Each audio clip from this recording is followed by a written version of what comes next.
Hello there, good morning and welcome to China Now, your go-to source for the latest news and in-depth analysis on the most pressing issues happening in China that shape our world. From politics, economics to culture and technology, we bring you experts' insights, compelling stories and interviews with key influencers to keep you informed and engaged. My name is Stanley. Let's get rolling with China Currents with Lisa, where we will know how the United States is facing the possibility of losing the privilege to host Olympics due to allegations of using non-compliant laws against Chinese athletes. Lisa will also bring us up to speed on how Hamas and Fatah held discussions in Beijing to solidify intra-Palestinian reconciliations. There's more. Please stay. China Currents is a weekly news talk show from China to the world. We cover viral news about China every week and also give you the newest updates on China's cutting-edge technologies. Let's get started.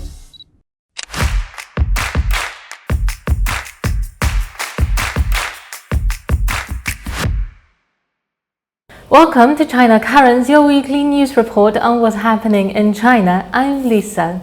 In this episode, the US could be stripped of the right to host the Olympics for using non-compliant laws against Chinese athletes. Hamas and Fatah have signed agreements in Beijing ended Palestine's division. China's President Xi Jinping expressed sympathies to Donald Trump after shooting. IMF raises GDP growth forecast for China. Let's start with a conflict between the US and multiple world anti-doping agencies. On the 16th of July, the United States received a stark warning from the World Anti-Doping Agency, WADA, that it may not be able to host the Olympics in the future. The warning stemmed from the concerns over the United States' continued use of non-compliant laws against Chinese swimmers. An audit report released that since the beginning of this year, athletes from all over the world were tested 4 times by the International Testing Agency. However, Chinese athletes face testing frequencies twice that of their international counterparts. Data from an independent unit of World Aquatics revealed that prominent Chinese swimmers such as Zhang Yufei, a 2-time Olympic champion in women's butterfly, Qin Haiyang, a world record holder in the men's 200 meters breaststroke, and Li Bingjie, a female freestyle distance swimmer, had over 40 anti-doping testing in 2023. In contrast, American athletes like Lily King, Caleb Dressel, and Katie Ledecky were tested around 10 times. So why are Chinese athletes being treated this way? The origin of this issue traced back to the 2020 Tokyo Olympics. Following Chinese women's triumph with 3 gold medals, American Olympian Paige Madden, who secured a silver medal, expressed feeling of being cheated by China's victory.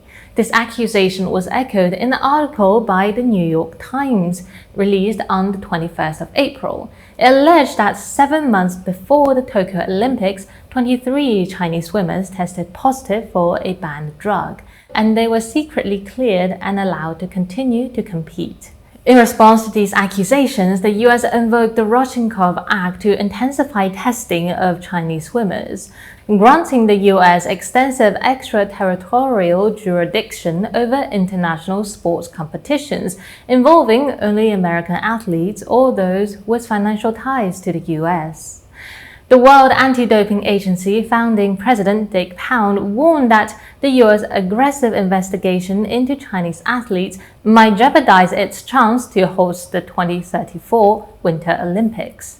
In contrast, investigations by multiple major global anti-doping agencies have consistently vindicated the Chinese athletes. In January 2021, both the WADA and World Aquatics confirmed that the positive results of the 23 Chinese swimmers were due to contaminated food, not athlete negligence, and thus were not pursued as anti-doping rule violations. The director of WADA's investigations unit, Gunther Younger, pointed out the data held by us clearly showed that there had been no attempt to hide the positive test as they had been reported in the usual way by the Chinese authorities. A review by Swiss independent prosecutor Eric Cottier looked into WADA's handling of the case has also concluded that the World Anti-Doping Agency was not biased. Although the WADA strictly followed the procedure, British gold medalist James Guy still called for a lifetime ban for the involved Chinese swimmers. Yet in 2019, American two-time Olympic swimming champion Conor Dwyer, who admitted to using synthetic testosterone, received only a 20-month ban. The US panel explained that it was complicated as Dwyer simply did not grasp that the synthetic performance-enhancing version of testosterone was involved, and he was convinced his use of it had been approved by the US Olympic and Paralympic Committee. In response, Dwyer said that he was pleased that the panel acknowledged that he made an honest but unfortunate mistake. For the ongoing Paris Olympics, China will send 405 athletes, including 42 Olympic champions, to the upcoming Paris Olympic Games. The delegation will comprise 716 members, with 136 male and 269 female athletes set to compete in 30 major events, 42 sub-events, and 236 minor events. Let's hope that all athletes around the world enjoys a fair competition and basic respect on the field. While it might not be a good idea to talk about justice in the United States, China may be one of the best places to do so. At least that's what the Palestinian people think. The Palestinian Hamas and Fatah group met in Beijing from July 20th to 23rd and discussed intra-Palestinian reconciliation, and have signed an agreement on ending division and strengthening Palestinian unity, which named the 2024 Palestinian Reconciliation Agreement. Chinese Foreign Minister Wang Yi said the core outcome is that the Palestine Liberation Organization is the sole legitimate representative of all Palestinian people. Furthermore, the agreement is dedicated to the great reconciliation and unity of all 14 Palestine factions, and has been reached on post-Gaza war governance. Abdel Fattah, a Fatah senior leader, said China hosts a meeting that includes all Palestinian groups as part of the exerted effort to extend the internal division. We in the Fatah movement are open to solve and dismantle all obstacles in the way of reconciliation under the difficult condition the Palestinian cause is going through, along with the genocidal war on Gaza. On the 17th, China's permanent representative to the United Nations, Fu Chong, stated that the implementation of the two-state solution is the only feasible solution to the Middle East issue. Fu Chong remarked that the fundamental reason for the recurrent turmoil in the Palestinian-Israeli situation over the past decades is the failure to implement the two-state solution, resulting in the disregard of the Palestinian people's national right to establish an independent state. He emphasized that Gaza belongs to Palestine and Palestinian people, and discussion on post-war governance of Gaza must be based on achieving a political solution rather than crisis management. Such discussion must respect the will of the Palestinian people and consider the concerns of regional countries. China firmly supports Palestine in achieving independence and self-governance, and advocates for convening a larger-scale, more authoritative and more effective international peace conference to formulate a specific plan for implementing the two-state solution. Fu Chong further stated that the immediate achievement of a lasting ceasefire is a significant precondition for saving innocent lives. When the United States promoted the adoption of the Resolution 2375 by the Security Council, it repeatedly claimed that Israel had accepted the ceasefire agreement. However, more than a month has passed and the Israelis' military operations in Gaza have expanded, with recent attacks on refugee camps such as Al-Mawasi and Nuseirat causing significant casualties. Currently, what Gaza needs is the hope for peace. Military actions will only result in more innocent civilian casualties and will not create favorable conditions for the release of the detained individuals. China urges Israel to immediately cease all military actions in Gaza and stop the indiscriminate strikes on the people in Gaza. Countries with significant influence must genuinely and responsibly strive to encourage the parties. Now, still on the subject of gunfire, on the 14th of July, after the former US President Donald Trump was injured in an assassination attempt, Chinese President Xi Jinping expressed sympathy to him. However, on Chinese social media, the reactions are mixed with shock, concern, and creative humor. Just after the shooting, some Chinese netizens, imitating the tone of the state news agencies, commented that the meeting between Donald Trump and Shinzo Abe was postponed due to unforeseen circumstances. Shinzo Abe, the former Japanese prime minister, was fatally shot in 2022. Those who at least outwardly support Biden suggested that there's only one way to make him as popular as Trump, which is to get both of his ears shot. 3 hours later, the t-shirts and keychains with Trump's iconic photo went viral on the Chinese social media and e-commerce platform, which received over 2,000 orders within hours. Some netizens have taken a professional approach, analyzing the bullet's trajectories to determine if the assassination was staged or real. There were also comparisons to past assassinations of notable figures like Kennedy, eagerly anticipating how this drama would unfold in the next 4 months. As Chinese netizens continues to make memes about Trump, Trump also expressed his concerns about China, especially the Taiwan issue, in an interview with Bloomberg on the 17th of July. Trump suggested that Taiwan Island should pay the US for its defense. He complained that the US was no different than an insurance company and that Taiwan Island doesn't give us anything but did take about 100% of the American chip business. Following Trump's remarks, share in Taiwan Semiconductor Manufacturing Co. (TSMC) fell by as much as 3.3% on Wednesday. Taiwan Island politician responded to Trump's remark by stating that the island is increasing its capability to defend itself and that the island and the US have good relations despite the lack of formal ties. Although TSMC's stock has received a blow from across the ocean, the China's economy is clearly underestimated in the eyes of the IMF.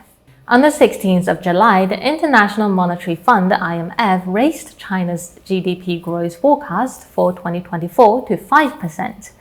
This update, featured in the latest World Economic Outlook, marks an upward revision of 0.4 percentage points compared to the April report, highlighting a steady rebound in the Chinese domestic consumption and a surge in exports. This move signals growing global confidence in the world's second-largest economy. The revised projection aligned with the IMF's earlier forecast in May and China's own growth target of around 5% for 2024. The World Economic Outlook notes, in China, resurgent domestic consumption propelled the positive upside in the first quarter, aided by what appeared to be a temporary surge in export, reconnecting with last year's rise in global demand. Interestingly, while the IMF has raised China's growth forecast, it has kept the global growth projection unchanged at 3.2%. The global economy remains in a sticky spot, according to the IMF, which has painted a gloomier outlook for the major economies, including the United States. The report highlights that after a sustained period of strong outperformance, a sharper than expected slowdown in growth reflected moderating consumption and a negative contribution from net trade. On 18th of July, the 20th Central Committee of the Communist Party of China concluded its 4-day third plenary session, also known as the Third Plenum, and highlighted that we must remain firmly committed to accomplishing the goal for this year's economic and social development. According to the government work report released in March, it includes realizing GDP growth of about 5%, creating more than 12 million new urban jobs, and growth in personal income in step with economic growth. And that is all for today. Thank you for watching this episode of China Currents. If you have any thoughts or comments about our show, please reach us at the email address below. We look forward to hearing from you and see you next time. Thank you, Lisa. Coming up is Overlap, which is exclusively produced by China Academy. It features a conversation between former CIA intel analyst Larry Johnson and Shen Yi, a professor of international politics at the Fudan University. Their discussion today borders around international relations and diplomacy in China and the world. Please stay for details.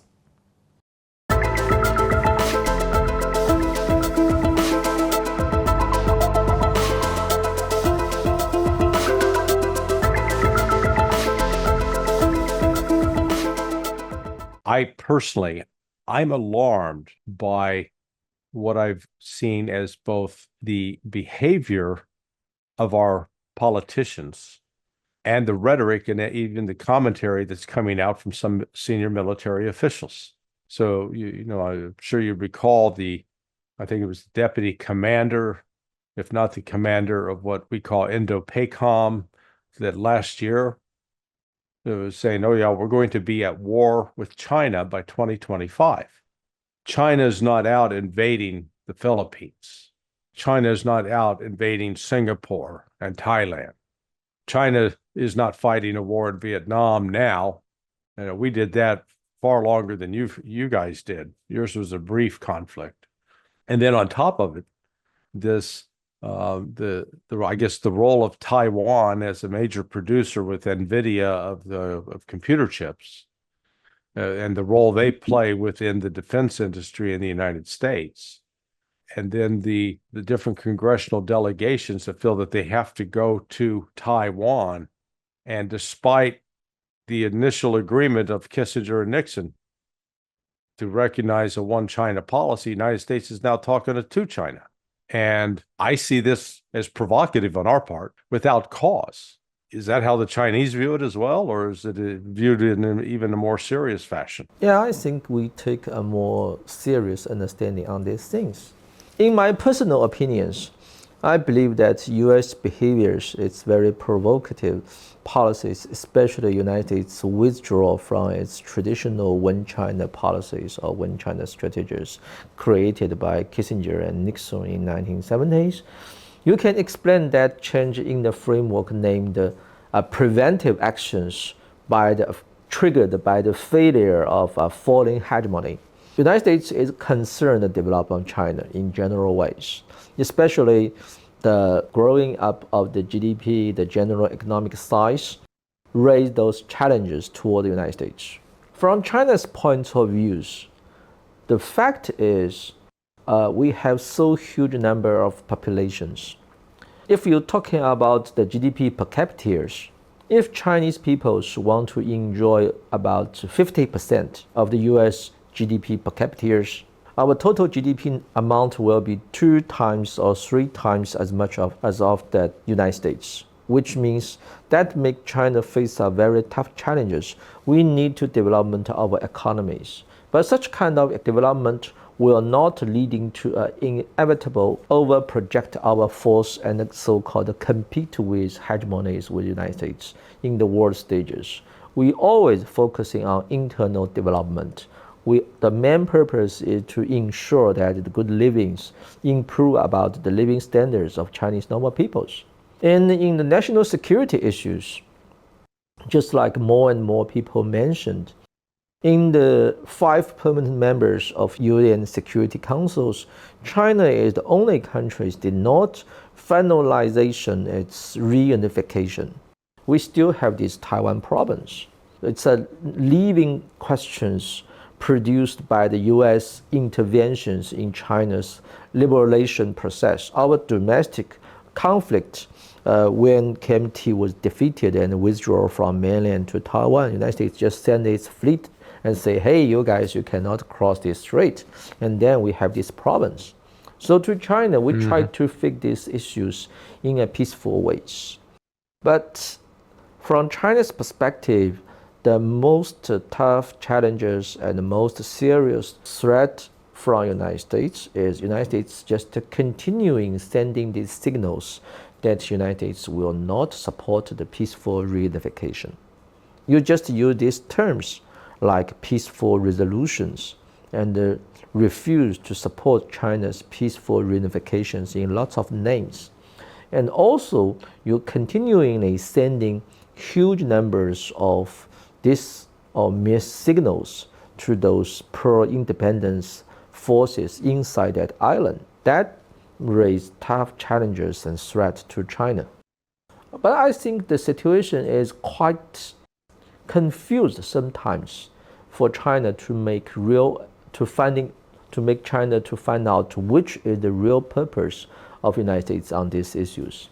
On one side, United States did a lot of things to make China to believe that United States try to avoid direct military conflict with the United States in this Taiwan Strait. On the other side, simultaneously, when you make some promise, for example, when Biden and Ms. Xi Jinping met in San Francisco last year, Biden said that I will not support Taiwan independence.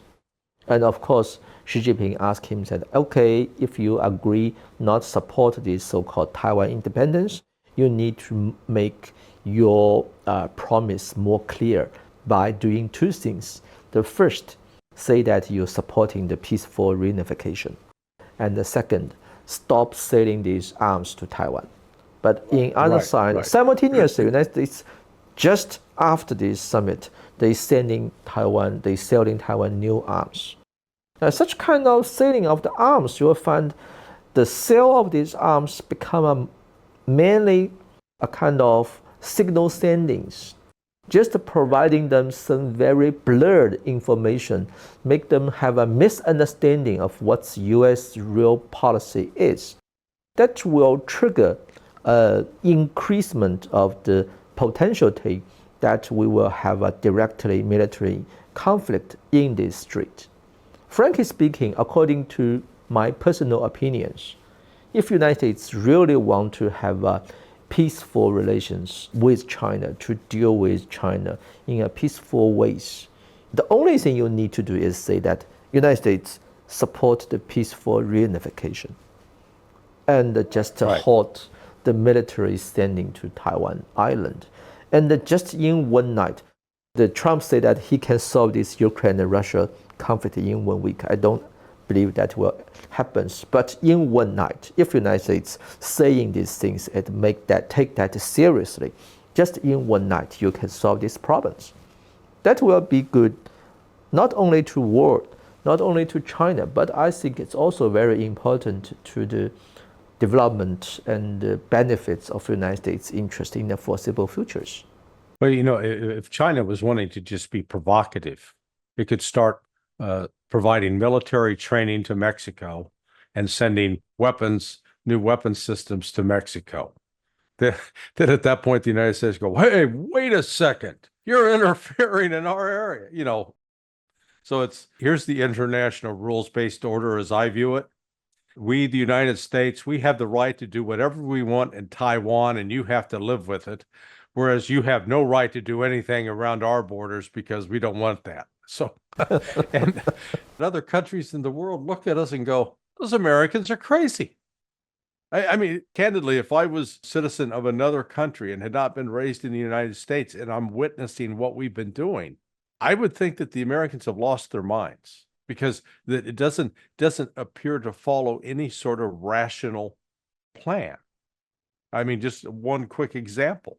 Over the course of the last 30 years, the United States defense industry has become dependent upon China. China produces critical both minerals, rare earth minerals, metals, and some technologies that are essential in building some of the current U.S. weaponry. And so what's our response? To insult China and to actually treat China as a potential enemy, which I think if we do that, then if I'm the Chinese, I mean, if I'm you getting treated like that, I'd say, hey, you're not getting access to this stuff anymore. We're cutting you off. You're done. So, I mean, it makes absolutely no sense whatsoever.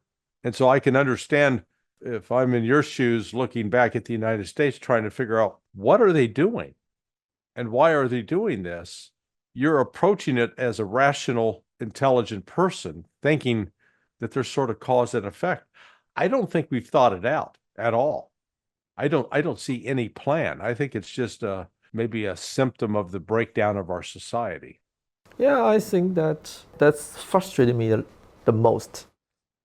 What you're saying is any peoples with normal rationalities and the basic background knowledges of this field should say, and of course from China's side, if guys like you can got some positions inside White House, that will be proper, very good news to the future development of our bilateral relationships.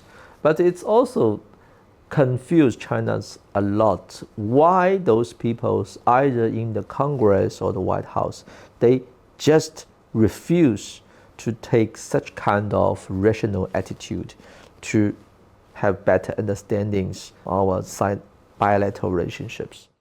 And there's one thing you mentioned, that actually China had those leverages represented by the so-called rare earth resources exporting, something like that.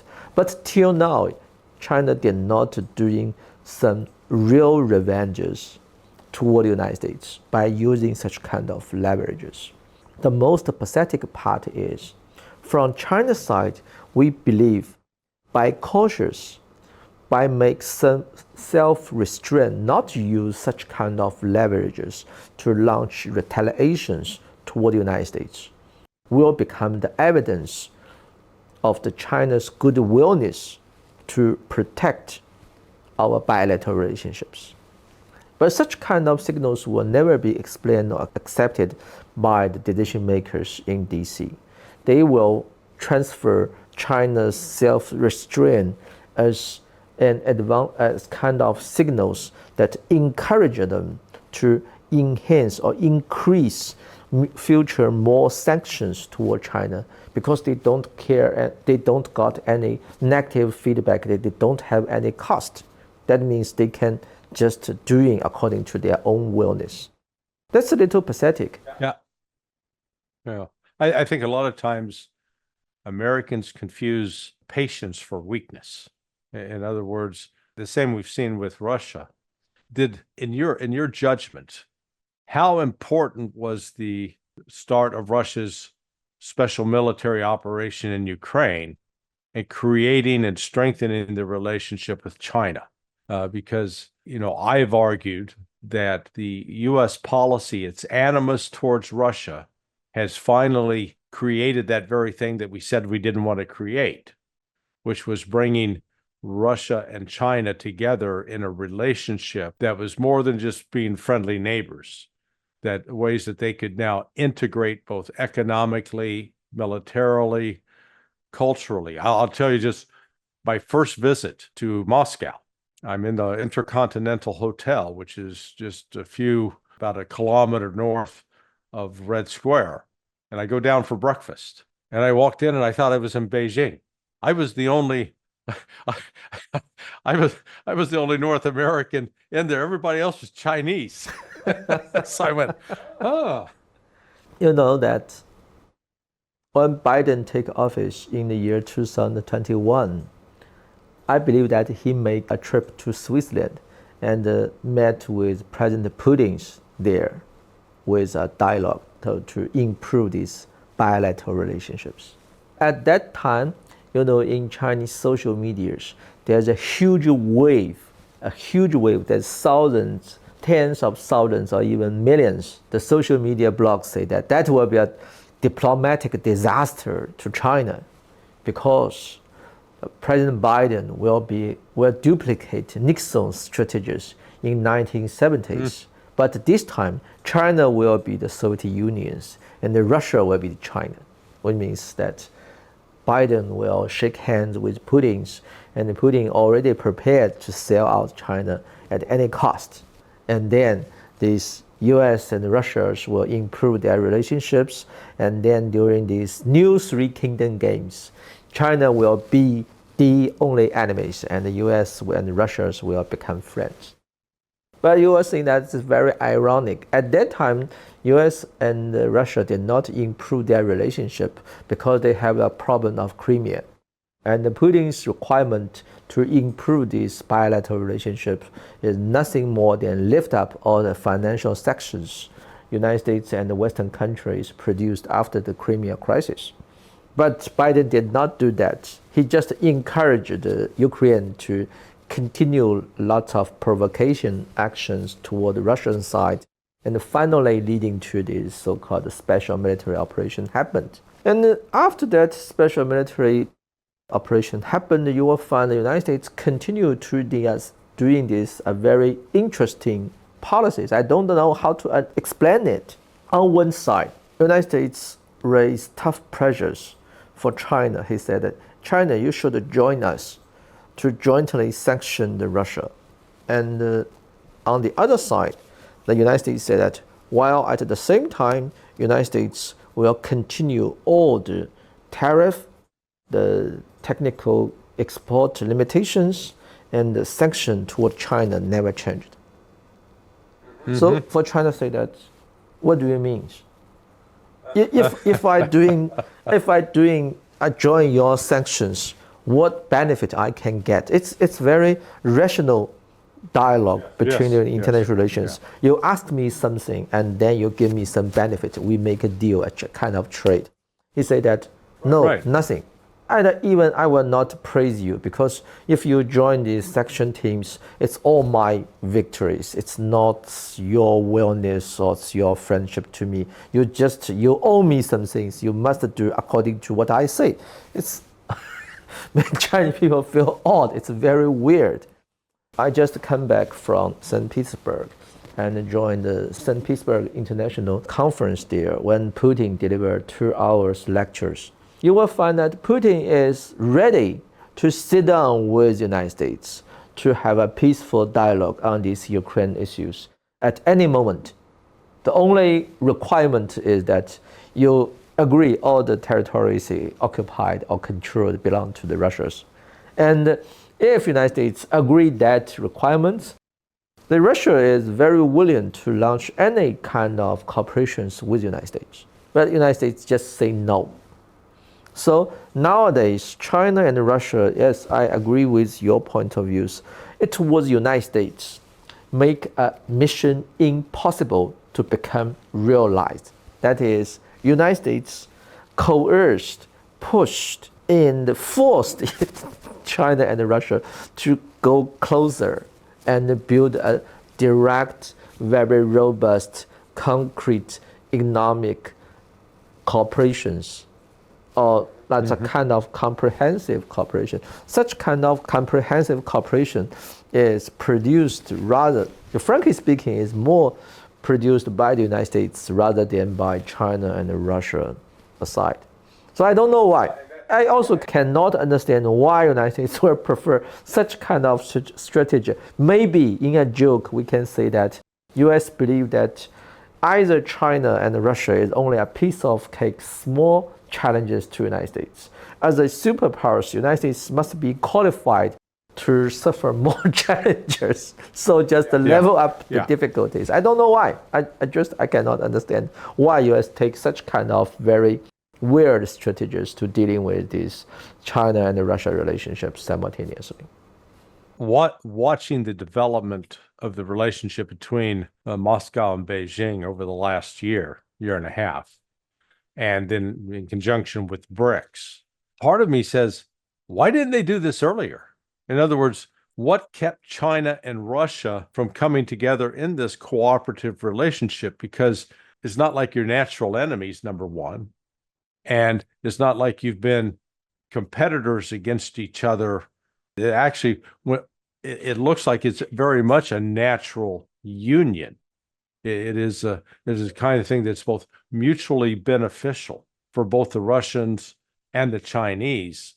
And the back of my mind, I said, boy, why didn't they start doing this 20 years ago? Maybe the conditions just weren't right, but I think the union of Russia and China represent a potential to really alter the course of the world, but in a good way, not in a bad way. Yeah, I think that we have a different Russia and China relationships in today's world, especially after the situation changed in Ukraine areas. Frankly speaking, I agree with your point. Nowadays, Russia and China, their cooperations represent not only their own interest, but also represent those interests from either the global south, the developing countries, the newly emerging market in the Middle East, or all countries, even some countries inside the European Unions and so on. It reflects those countries who want to change their policy attention or focus back to the sustainable development, to improve their economic behaviors and development, to improve their people's living standard and so on, which means for those countries who want to more development issues rather than the great power competition issues. The first. And the second, United States set a very negative examples. It not only act as a hegemony, but also act as kind of incapable hegemonies.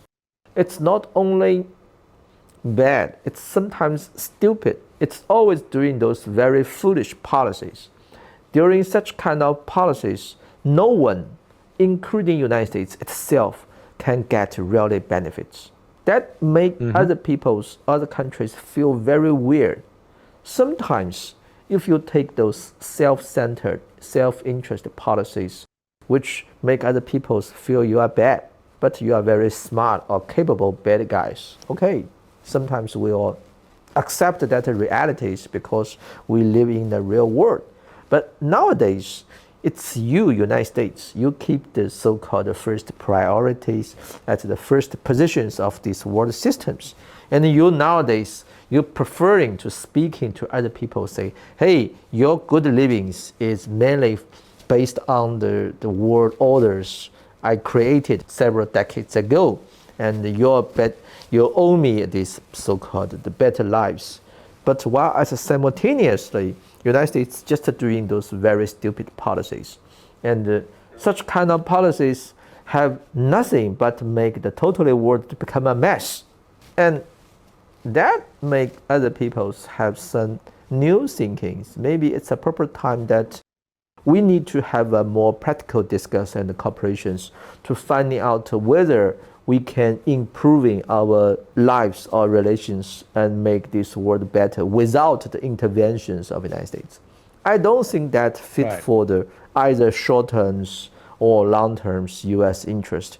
But I have to say, only if the decision makers inside the United States to stop doing these stupid things and try to make their brains back to the normal tracks. Otherwise, you will see that these things just going on to that directions. And definitely nowadays, China and Russia are already finding that our two countries, we can have more effective and mutual beneficial cooperation models. And such kind of cooperations, even if we don't talking about what happened in the Ukraine, you will find that the Chinese banks and companies did not want to touch that part a lot. But besides that, we really can create more economic benefits, not only to peoples in our two countries, but to peoples all around the world. And then we just will continue, not only in the bilateral framework, but also inside the framework of the BRICS, inside the frameworks and the platforms of the United Nations, and so on. You know, sort of the other irony here is the sort of the defining event of the 20th century was World War II. And the two countries that suffered the most casualties, suffered the most loss, were China and Russia.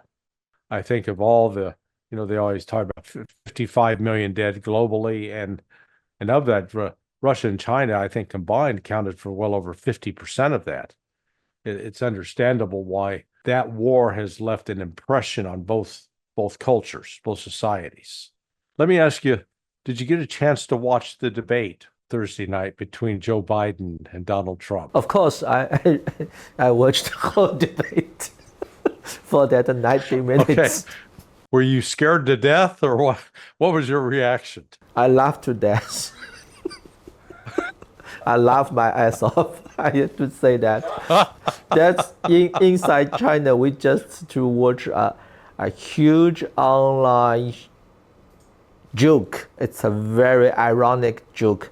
No one can imagine that it really happens. I highly agree with Jon Stewart. After he watched that debate, he make his program say that should not be United States. So at the same time, I already produced several videos to say my comments and understanding on these things. This video debate between Biden and Trump triggered huge discussion and debate in Chinese social medias. Of course, there's a lot of joking or laughing on that part, focus on those very detailed, fragmented informations. But generally speaking, most of these discussions, rationally speaking, they feel a little bit pathetic of the United States. As a research on these international relations, I'd like to have a stronger US to as a respect competitors. But such kind of United States just make me a little bit feel frustrated, pathetic. I don't know how to describe my feelings. It's quite complex. And also, I'd say that just mention me, there's a term named political decay. Its first was introduced by Professor Samuel Huntington in his book, The Political Orders in the Changing Societies in 1970s. And then used by his student, Professor Fukuyama, in the year maybe 12 or 2014 in his book to describe the potential crisis and threat inside the United States to its future positions in the world. He said that by lost the government or state capacities, by incapable to providing or deliver effective public policies, the United States face a kind of political decay.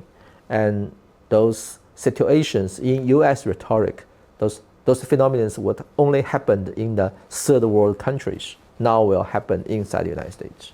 And during that debate, I have very deep impressed by Trump saying, he's saying to Biden, say that in your governance, United States become more like a developing countries.